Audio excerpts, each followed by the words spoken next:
Bismillahirrahmanirrahim. Assalamualaikum warahmatullahi wabarakatuh. Perkenalkan, saya Irma, saya peserta Latsar CPNS Angkatan 16, kelompok 4 tahun 2024.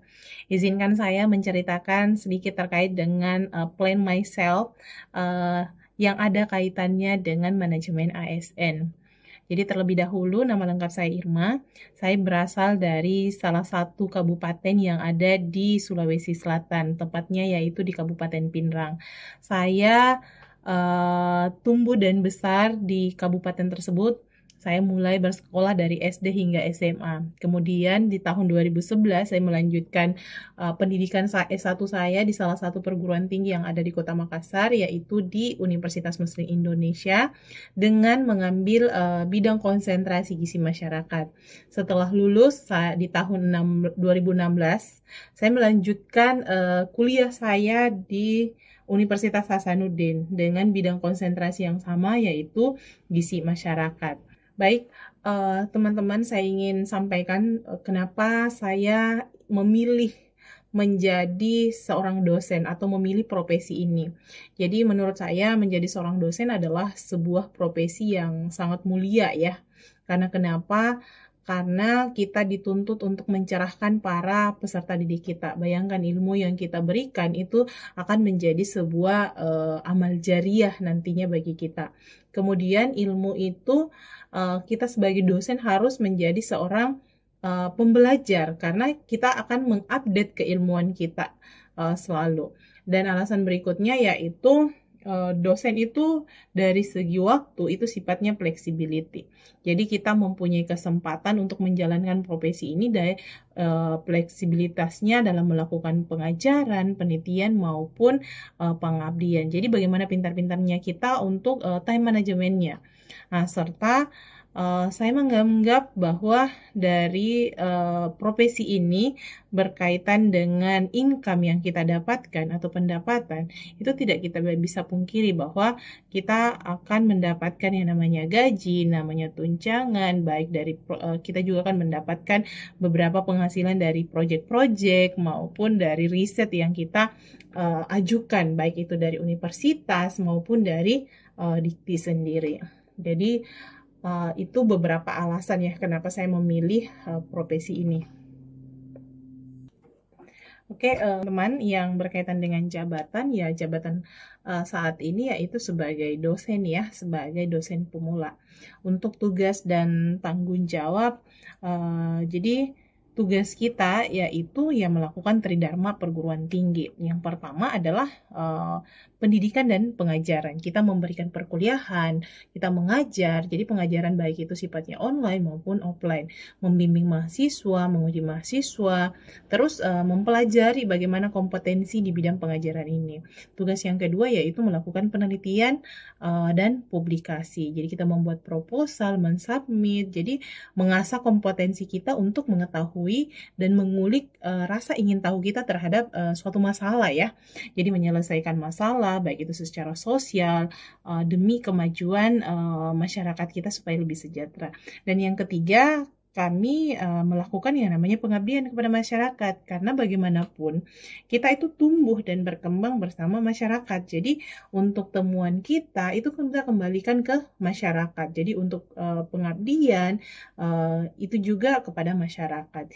Adapun tugas yang selanjutnya itu mungkin di luar dari tridharma, yaitu bagaimana kita mengembangkan diri kita. Jadi dosen itu diharapkan terus mengembangkan diri, baik dari jenjang pendidikan yang mungkin hari ini kita dari masih strata 2, kita akan melanjutkan ke S3 sampai ke jenjang berikut. Kita mengikuti pelatihan, sertifikasi yang memang relate dengan bidang konsentrasi yang kita miliki. Jadi seperti itu untuk tugas dan tanggung jawabnya.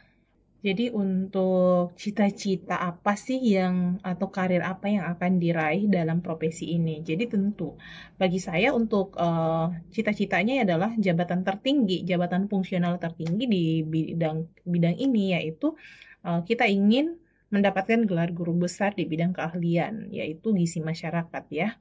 Nah, jadi ada beberapa strategi untuk mencapai hal tersebut. Yang pertama, kita mempercepat kenaikan jabatan fungsional kita untuk jenjang karir. Kemudian kita selalu mengurus dan memperhatikan jabatan fungsional tersebut dan bertanya kepada dosen senior yang sudah dulu mencapai gelar tersebut. Kemudian dengan tingkat kepangkatan mereka, kita bisa belajar dari para senior-senior tersebut. Jadi penelitian dan publikasi juga itu menjadi catatan yang harus selalu diperhatikan bagi seorang dosen. Jadi sebagai dosen pemula juga atau jabatan hari ini yang kita dapatkan sebagai asisten ahli, ya kita melakukan riset untuk ikut dengan para senior-senior, jadi ikut dana hibah penelitian, minimal kita juga melakukan penelitian mandiri yang dilakukan sebagai pintu untuk aktivitas yang lainnya. Jadi kita strategi berikutnya ya kita hitung nih berapa KUM yang harus dikumpulkan, harus mengetahui dan memenuhi beberapa persyaratan. Kemudian dari aspek dokumen, kita harus rapi dalam secara administrasi. Jadi memfiling beberapa dokumen, serta berpikir dalam 1 tahun nih saya harus mengeluarkan atau mempublikasi hasil penelitian yang dilakukan. Jadi rutin untuk menghitung angka-angka kredit tersebut. Kemudian itu nanti diarahkan dari dibantu oleh senior-senior. Jadi melakukan publikasi sebisa mungkin kita mempublikasi paper kita dengan nilai KUM yang besar. Jadi kita harus curi-curi waktu nih terkait dengan bagaimana kita menyusun KUM ini. Untuk persiapan memasuki masa pensiun. Jadi persiapan memasuki masa pensiun tentu saya ini berpikir ketika pensiun saya tetap punya kontribusi terhadap masyarakat. Jadi saya ingin mengabdikan diri di dalam masyarakat dan tetap menjadi bagian dari masyarakat kita. Oke, teman-teman berbicara dengan apa sih persiapan memasuki masa pensiun. Jadi saya punya planning ketika sebelum saya pensiun saya sudah mendapatkan karir sesuai dengan apa yang saya cita-citakan. Kemudian dari segi finansial saya sudah termasuk sudah sejahtera dari segi finansial, sudah mencapai income yang kami harapkan. Kemudian punya kontribusi terhadap masyarakat, yang itu yang harapan saya nantinya. Hal yang ingin saya lakukan setelah pensiun yaitu bagaimana saya tetap punya kontribusi di dalam bidang keilmuan ini. Saya tetap ingin berkarya. Saya ingin menikmati masa tua saya, sudah bebas dari bebas dari tuntutan-tuntutan yang awalnya mungkin terlalu banyak secara administrasi dan segala macam. Secara income kita sudah capai apa yang kita harapkan dan berkumpul bersama keluarga. Jadi waktu untuk keluarga itu betul-betul kita nikmati. Ada beberapa pesan untuk adik-adik semua yang hari ini masih berjuang untuk mendapatkan mimpi-mimpi kita, yaitu pantang menyerah, tetap semangat dan disiplin. Itu kuncinya. Jadi jangan bermental kerupuk ya kalau saya katakan, karena kita harus pantang menyerah nih. Karena untuk mencapai hal-hal yang lebih besar, jadi harus butuh perjuangan yang lebih besar pula. Oke, demikian yang bisa saya sharing ke teman-teman semua. Semoga ada manfaat dan ada faedah di dalamnya. Kurang lebihnya demikian. Saya ucapkan assalamualaikum warahmatullahi wabarakatuh.